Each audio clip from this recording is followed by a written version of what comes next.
Samantala, ininspeksyon ng Department of Transportation ang kasalukuyang itinatayong housing units para sa mga pamilyang apektado ng North-South Commuter Railway System Project.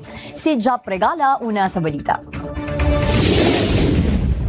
Mas pinabilis ng Department of Transportation ang pagpapatayo ng 16,575 housing units para sa mga pamilyang maaapektuhan ng North-South Commuter Railway System sa huling bahagi ng 2026. Ito ay alinsunod sa direktiba ni Pangulong Ferdinand R. Marcos Jr. na madaliin ang konstruksyon ng mga matutuluyang tahanan at tiyaking handa na ito sa oras na magsimula ang operasyon ng NSCR. Binigyang diin ni DOTR Acting Secretary Giovanni Lopez ang kahalagahan ng maagang paglipat ng mga apektadong pamilya. Ayon pa sa DOTR, nakikipagtulungan na ang iba't ibang mga ahensya upang masigurong maagang makumpleto ang mga proyekto. Ininspeksyon naman ni DOTR Assistant Secretary for Right-of-Way and Site Acquisition IC Calaguas kasama ang mga opisyal ng Social Housing Finance Corporation o SHFC ang ilang itinatayong gusali upang tiyaking nasusunod ang target timeline. Katuwang ang DOTR ang SHFC sa paghahatid ng housing units sa NSCR South Segment, kabilang ang San Pedro, Binyan, Santa Rosa at Calamba sa Laguna, gayon din ang Naik, Cavite. Samantala, sa North Segment ang National Housing Authority o NHA ang kaagapay ng DOTR para sa mga relocation sites sa Pampanga at Bulacan. Ang North-South Commuter Railway System ay may habang 147